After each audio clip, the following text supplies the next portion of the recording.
Po dvoch neúspešných sezónach sa v Slovane Bratislava snažia o istú renesanciu. Nové logo, nová filozofia a aj nový tréner. Poprvý raz v histórii bude Slovan Bratislava viesť tréner zo zámoria. Bude ním Kanaďan Brad Tapper. Tapper, thank you so much for your time that you came here to our studio.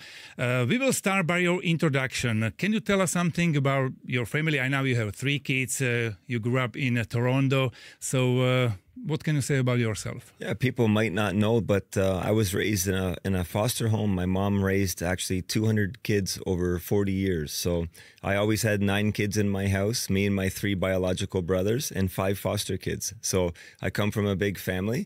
And for me, I love a passion of hockey since I was 3 years old. Yeah, those 3 brothers, they're older than you, so they already played hockey when you started, right? They were like idol to you. They were my idols, and they beat me up on the ice, and they made me better, but they always protected me too. So they were my comfort, my brothers, yes. Yeah, but definitely I think that your father was the clue person in your beginning, in your first start with hockey. He really was. Every Sunday, my dad would rent the ice, and me and my 4 brothers would be on the ice, and he would be pushing us and telling us to do little drills, and we'd bring friends out too, but my dad was very instrumental on who I am today. Yeah. Was it just hockey you started as a kid, or did you play some other sports? Did you do? Man, we played every sport. I did skateboarding, volleyball, basketball, soccer, lacrosse, swimming, did everything, but my passion has always been hockey. Why? I don't know. When I was a little boy, I loved pushing the puck on the ice and having a breakaway. I always just loved scoring goals. I loved getting on the ice. I really used to think how I could slow time down. You know, the clock is running and you only get a 3-minute shift. I always visualized like I was superhuman and I could really slow the clock down so my shift would last longer than all the other kids. Yeah, that's what I wanted. Maybe the answer could be that because you are Canadian, right? Mm-hmm. Hockey is the most popular in your country, and you grew up in Toronto, in Scarborough. Yeah. You born there. Yes, and that's why you are a fan of Toronto, right? I bleed blue. If you were to cut my arm right now, blue blood would come out. It's pretty fine in Bratislava because Slovan Bratislava is also blue. Yes, it's kind of pale blue, but it's an omen. Yeah. So Toronto was your favorite club, but you played in NHL for Atlanta. I did, yes. And I read somewhere that the most memorable goal was against Toronto. A 1-0 win. I was skating to the net, and it went off my foot and in, and we won 1-0 against my hometown team. It was a crazy but good experience. It was so much fun. Yeah, but your parents, your family was also on an auditorium. So yeah, it was a pretty good match, I think. They wanted to beat me up after, but no, they were happy for me. Yes, it was great experience. Okay, so now let's turn our attention to Slovan Bratislava. How was your first touch with Slovan? Like somebody called you, like, hey, we would like to take you as a head coach? Yeah, well, I was going to stay in Germany for another couple of years, but I got notice from my agent saying a team would really like to have you interview to be the head coach, the next head coach in Slovan Bratislava. And I was overwhelmed. I'm very privileged and honored and humbled to be the next head coach. But during those talks, Lukas Havlicek talked to me and said, there's 9 people vouched for you and told us what a good person you are. Well, it was nice of them, but here we are. So that was your first connection with Lukas Havlicek, or have you known before? No, I didn't know him before. No, I knew Bratislava. I knew the history of Slovakian ice hockey a little bit, but Lukas said, "You're the next guy." I said, "Whoa, I'm honored. I'm honored, and I'm very, very honored to this moment." So we collected some information about you. Yeah. And what was your first reaction? Were you shocked? I believe people who work hard, good things happen. And I'm always on my computer. I'm always working hard. And I know there's other coaches that do that too, but I want the whole community, the whole players, everyone to take pride in the work that they do now. Everyone. Yeah. But you worked for many years in Germany. You also played before, but you work lately in Eisenholm, right? Iserlohn, yeah. Iserlohn. Yeah. And the change from Germany to Slovakia was a challenge to you, or? It's a little bit of a challenge. We get more imports there, 11 imports. Here it's only 6. But the ice hockey game doesn't really change a lot. It's more about the culture, the people that are around the team, which is very important. And Lucas has done a great job of talking about the style and who we are as a community and who we are as people and what Slovan really represents, the religion, the life, the passion from the people. And that's what I'm going to keep building. Yeah. So when you get the information that there is a chance to be head coach in Slovan Bratislava, did you make some research of Slovan Bratislava or did you know some information before about this club? No, I did research exactly like you said. I went online and I saw champion, and I'm like, whoa, this is a storied franchise, very exciting. So again, I'm very honored to be the next head coach. Yeah, because Slovan Bratislava is not very easy to be the head coach here because all the fans are kind of waiting just success. So you don't afraid that the job? No, I'm prepared. And I was asked this question earlier: do you have pressure? I don't have pressure because I'm prepared. I work hard. The players work hard. We've had a really good 2-3 weeks of training camp. We'll be ready September 12th. Yeah, okay. When we are talking about the history, I definitely know that you probably found the players who played for Slovan Bratislava, who made in NHL a pretty good job, like Václav Nedomanský, Peter Šťastný, brother Šťastný, all 3 brothers, and Miro Šatan also played for Slovan Bratislava, Zdeno Ciger, and Lubomír Višňovský. You played against them, those guys. So do you feel like here is huge history? You said something about it, but do immediately when you came to Bratislava, you felt this? As soon as I came into the arena and I looked up and saw the names up top, it's very overwhelming for me. I love history. One of the things I loved to do the most when I was just in Mountfield was go through the hallways and see the history. I believe in history. I'm a big historian of hockey, like looking at the old pictures and photos of past players. So to see Satan and Stasny, these are really big names, and it's exciting. Yeah. You came to Bratislava, or you signed the contract 2nd of May. So it's just, I think, 2.5 months. Yeah. So still we are saying just about first impressions in Slovan Bratislava and maybe in Bratislava. Yeah. What is like? Amazing. I was here all summer. I was at the parks, meeting the people, meeting the fans, signing their jerseys, taking pictures with them in the mall. I get stopped on the street. A guy actually stopped his car, got out, took a picture. There's 8 people behind him waiting at the streetlight. It was amazing. And but I don't need that. I can feel the passion from the people, So I'm really excited to be the next head coach. Really excited. So that's pretty quick that people, they recognize you on the street. Yeah. So you must feel that you are in a hockey country then. Yes, 100%. But we have really good media and marketing people too, who have helped out. I said this earlier as well, is that Slovakia and Canada, they're very similar with hockey. We play the same style. We're passionate, we're competitive, and we're hungry to win. So it's a very similar style that I can feel it for sure. That's what I wanted to ask, the difference between style of in Canada and maybe Slovakia. You said that it's very similar. Now, for a couple of years, we had the head coach in national team from Canada, Craig Ramsey. So maybe now it's kind of similar, but what is maybe...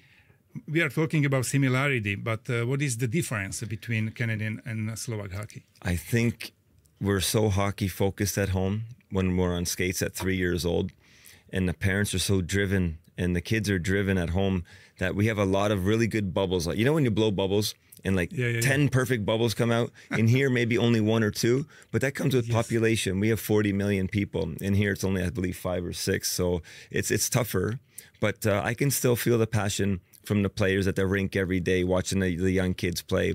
It just takes time and hard work.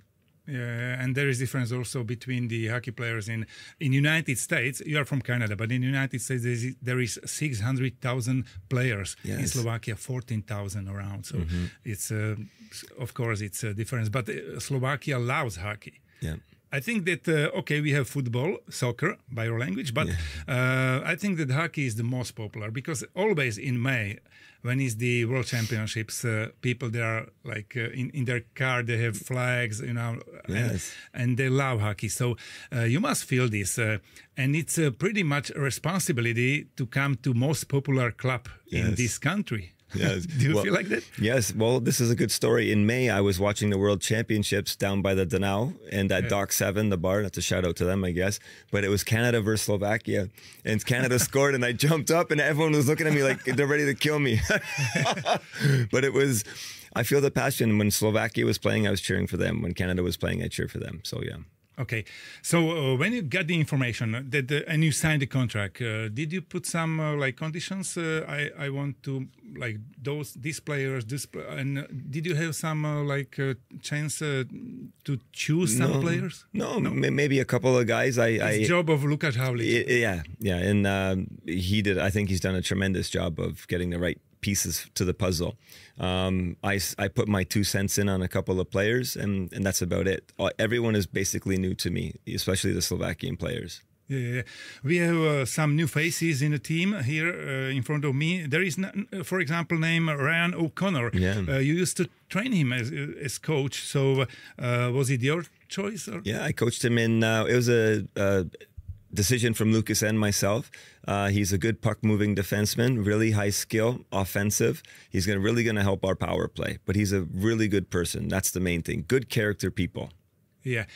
Also, there is a new face, Tomáš Marcinko, 37 years old man, but still a very good player, I think. But also, you asked for him? Nothing but good. No, I didn't. He was signed.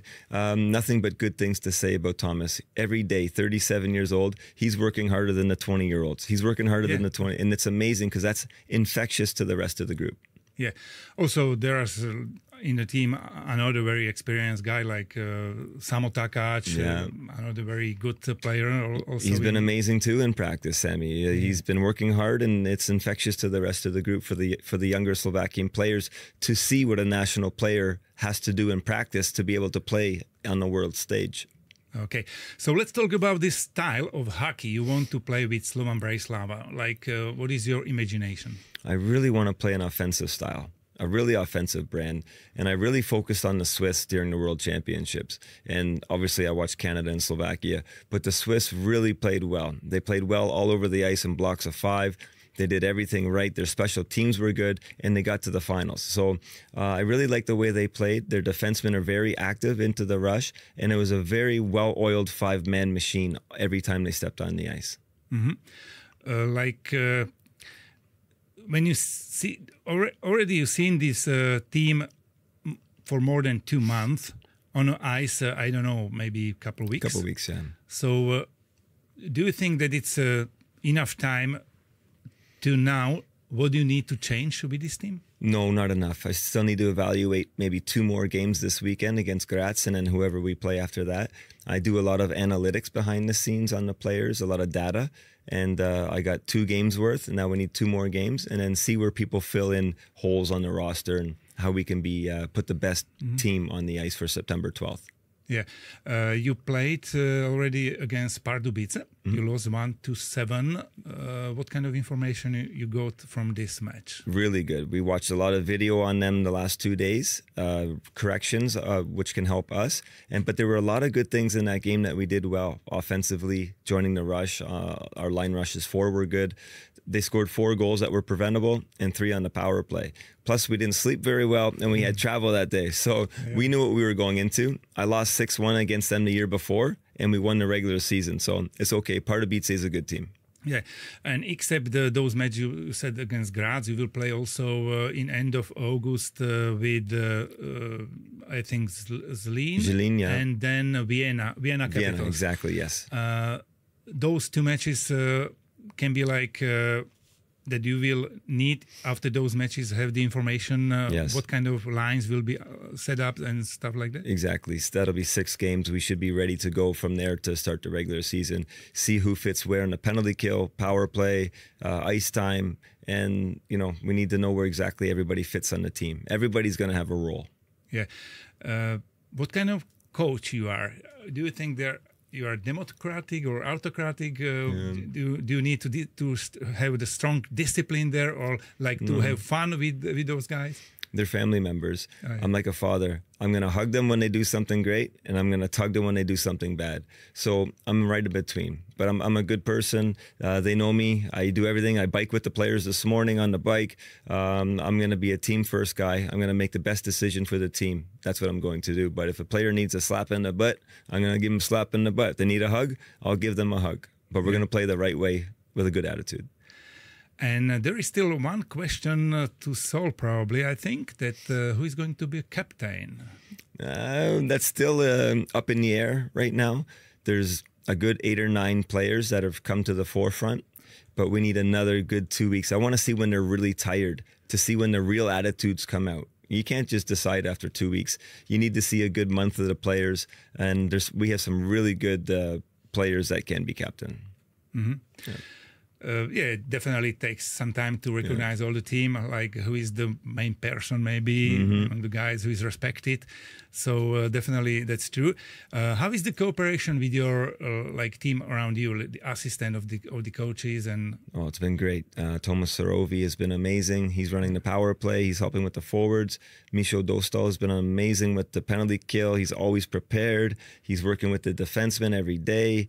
Peter Boanitsky is our skills coach. He was in today. Dominic Guris is our goalie coach, and Pavel Rebar has done an amazing job as our video coach. So it's a really good, cohesive coaching staff, and we're excited. Yeah, like you said, you will start 12th of September. First match against Košice. Yeah, exciting. Do you know who is it? I already watched them one game. I watched them play the other night against Salzburg. Yeah, because Košice, they won the title last year. So and now it was 10th title of Košice. So they are now one front of Slovan Bratislava. But we have to say that Slovan Bratislava for 7 years played in Continental Hockey League. So that's why Košice right now on the first place. But anyway, this is the main rival for Slovan Bratislava. So you must be pretty excited. Do you feel some pressure? No pressure. No pressure, because I told you I'm prepared, and our team will be ready to play them at home, and hopefully we have a great crowd and everyone's excited and we get a win. That's the most important thing. Yeah, but then is Spišská Nová Ves outside, and then Nitra again. So 3 first teams from the top of last table. So not very good start. I think not easy start. Maybe will be good start, but not very easy. It'll be a good start for us because you know what? It's good to play hard opponents early to see where we are. Anything that we still need to work on. But at the same time, we're ready for the challenge. When you came to the team, like the general manager or the owner of the team, do they give you some line? What will be between success and unsuccess? Like you need to be in semi-final at least or something? No. I just want us to make I've won a championship before just getting 7th place, and I won the second best trophy in the world in the American Hockey League called the Calder Cup. We finished 7th and we won a championship. The team has to come together at the right time, and that's my job, to get the team together at the right time, September 12th, and that's what we're doing. Yeah. Okay, since May to September 12, it's very few time. It's not a very big space to change the team. How long do you think you need to create really strong team, by your opinion? Yeah, we're going to need all 6 weeks, because when we just played Mountfield and Pardubice, we only practiced 4 times. But now the systems are being implemented. The players are practicing at a really good pace. So I would say at the beginning of September, we should be rolling really well. Yeah, but when you need to make some changes or to create team by your style, it takes a couple of months or a couple of years. No, it takes time. It's going to take time for sure. A good 3-4 months probably to get things in order. As soon as the guys have done a really good job of buying into what I'm selling, that's my job to sell, and they've done a really good job of how we want to play. And it's going to take 3-4 months. But I think the most important thing is that we stick together through peaks and valleys. This is the peak of the mountain. We've won 5 in a row. We stick together. We lose 2-3 games early. We stick together. There's no negativity. Stick together and we'll fight through any negative areas of the season. And we stick together as a community, as a family, all of us together. The sky's the limit for this organization. Get the SB back on the map. Yeah. So we just can hope that your work in Slovan Bratislava will be successful. Maybe also, maybe at the end we can ask maybe about how your family you will miss during the coaching here in Slovakia, because they live probably in Toronto, right? Yeah, 3 kids in Canada, yes. And, so how often do you want to fly over the seas? Yeah, I only go back during in the summer. Season is probably not possible. No, it's not. No, I see them in the summer, and they come over maybe once to see me. So it's coaching. The coaching is not easy in this work. People think it's really easy, but it's not. You do a lot of video. You're away from your family all the time. But my kids, thank God for our phones and FaceTime. I get to see them almost every day. Yeah, now we have this technological. Yes. So and without the family, okay, you will be like making coaching, trainings, but when you will have free time, what will you do in Bratislava, you know? Yeah, I'm in the old town walking around, and I'm climbing. I love climbing at the climbing halls. I do a lot of hiking I went up to the tower the other day at the midpoint up there. I was looking over the edge. It was amazing. I do a lot of hiking, biking, walking, cycling. I have rollerblades. You'll see me rollerblading through town sometimes. Yeah. I'm active. Like a really adventure man. I'm active. Yeah. It's fine. So you already visited some volleyball and basketball games. Exciting. That's why, like you said in the beginning, that you did this sport like a kid. Yes. So that's why you like those sports. Do you do these sports also sometimes? No, I don't. Not anymore. I do. What's that indoor racquetball game? I play quite a bit with the owner, with Peter and Lucas. Squash? Yeah, squash. What's it? Racquetball or something? Paddleball. Okay. Thank you. It's a new sport here. Right? Yes, that's a lot of fun. But my favorite sport actually is I love watching volleyball. Boys, girls, it doesn't matter. I just love volleyball. I've always have. Yeah. And what about some easy thing like movie, cinema? I watched Superman last week. Loved it. Really? You'll see me with a big popcorn and a Coca-Cola, and I buy Skittles, and I pour the Skittles in the popcorn, and it's like a surprise every time. It's amazing. I love going to the movies here at Nivea or Eurovia, I think it is. Yes. Eurovia, thank you. And so that means that during those 2 months, I think with all those activities, you had to find some new friends. Is that true? Not really. I'm not big going out a lot. My friends and my family are the people I work with, and they know I don't have family here. So everyone has taken me to their house and met their wives. Like Misho, I've met Peter's wife. I've met everyone's family, and it's very important. The kids too. I say hello. I know them. Thomas Sorobi, his son's a great tennis player. Misho Dostol, both his boys play hockey here in town. Peter Boanitsky, I met his wife and had sushi with them. So everyone knows I don't have family. So they're like, Brad, come on out. Brad, come on out. So it's very nice of them to do this. Okay, so I wish you to have great time in Slovakia, especially in Bratislava. Enjoy all the time here and to have success since 12th of September. Yes, Thank you I hope for so this interview. too. Thank you so much for having me. It's been a pleasure. Thank you.